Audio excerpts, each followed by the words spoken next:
ला इलाहा इल्ला अंत सुब्हानका इन्नी कुन्तु मिनज़ ज़ालिमीन। ए अल्लाह, तेरे सिवा कोई सच्चा माबूद नहीं, तू पाक है, यकीनन मैं कसूरवार था। रसूलुल्लाह सल्लल्लाहु अलैहि वसल्लम ने फरमाया, जिस मुसलमान ने भी किसी मुसीबत में इस दुआ से पुकारा, अल्लाह ताला ने उसकी दुआ को कबूल फरमाया।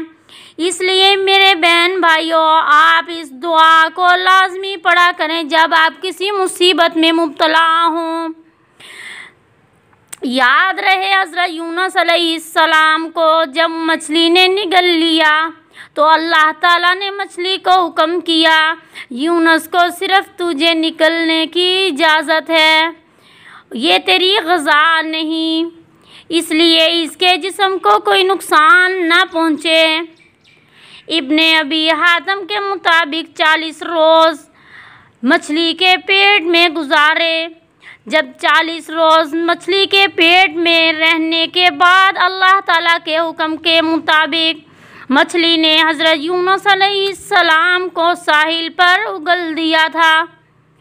हज़रत अब्दुल्ला बिन मसूद रज़ियल्लाहु ताला अन्हु फरमाते हैं कि मछली के पेट में रहने की वजह से उनका जिस्म ऐसा हो गया था जैसा कि किसी परिंदे का पैदाशुदा बच्चा हो, जिसका जिस्म बेहद नरम होता है और जिस्म पर बाल नहीं होते।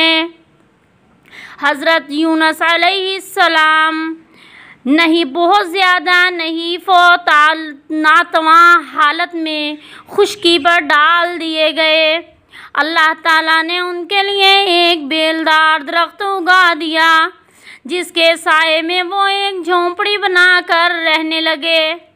उधर उनकी कौम के लोग अल्लाह ताला के आज़ाब के आसार देखकर कांप उठे और अल्लाह ताला की दरगाह में तौबा व इस्तग़फ़ार करने लगे और हर किस्म के गुनाहों से किनाराकश होकर आबादी से बाहर निकल आए और मुतफ़क्का आवाज़ से ये इक़रार करते हैं, रब्बना मन्ना रब्बना मन्ना बिमा जाबी यूनुसा।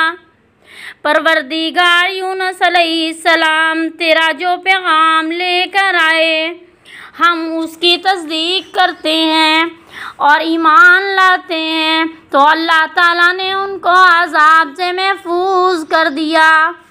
हज़रत यूनुस अलैहिस्सलाम को दोबारा हुक्म हुआ कि वो नैनवा कहते हैं मौजूदा मोसल यानी जो आशूरियों का पाया तख्त था, जिन्होंने 1 लाख बनु इसराइलियों को कैदी बनाया हुआ था, यानी वो नैनवा जाएं और अपनी कौम की रहनुमाई करें। तो कौम ने जब उनको देखा, यानी हज़रत यूनुस अलैहिस्सलाम को जब उनकी कौम ने देखा, बेहद खुशी और मसरत का इज़हार किया। तो आप इस बात को आप लाजमी याद रखें, जब भी किसी मुसीबत में हों तो आप यही दुआ पढ़ें। इसी तरह जैसे हज़रत ज़करिया अलैहिस्सलाम जब उनके किसी किस्म की कोई औलाद नहीं पैदा हो रही थी, जब वो बे औलाद थे, उस वक़्त भी उन्होंने अल्लाह ताला को ही पुकारा, जैसे कि हज़रत यूनुस अलैहिस्सलाम ने भी अल्लाह ताला को पुकारा था। हज़रत ज़करिया अलैहिस्सलाम के पास जब औलाद ना थी तो उन्होंने दुआ अल्लाह ताला से की, अल्लाह को पुकारा, रब्बी ला तज़रनी रब्बी ला तज़रनी फ़र्दन व अंता रब्बी ला तज़रनी फ़र्दन खैरुल वारिसीन। ऐ मेरे परवरदिगार, मुझे लावारस मत रख और तू सब वारसों से बेहतर है। तो बे औलाद हजरात इसको अपना मामूल बना लें, इस दुआ को लाजमी पढ़ें। जब इसको इंशाल्लाह पढ़ेंगे तो अल्लाह ताला आपको भी औलाद जैसी नेमत से नवाज देंगे इंशाल्लाह। जिस तरह हज़रत ज़करिया अलैहिस्सलाम को अल्लाह ताला ने ये दुआ पढ़ने के बाद नेक औलाद से नवाजा था, इसी तरह जो बे औलाद हैं इसको पढ़ने के साथ उनको भी नेक औलाद से नवाज देंगे।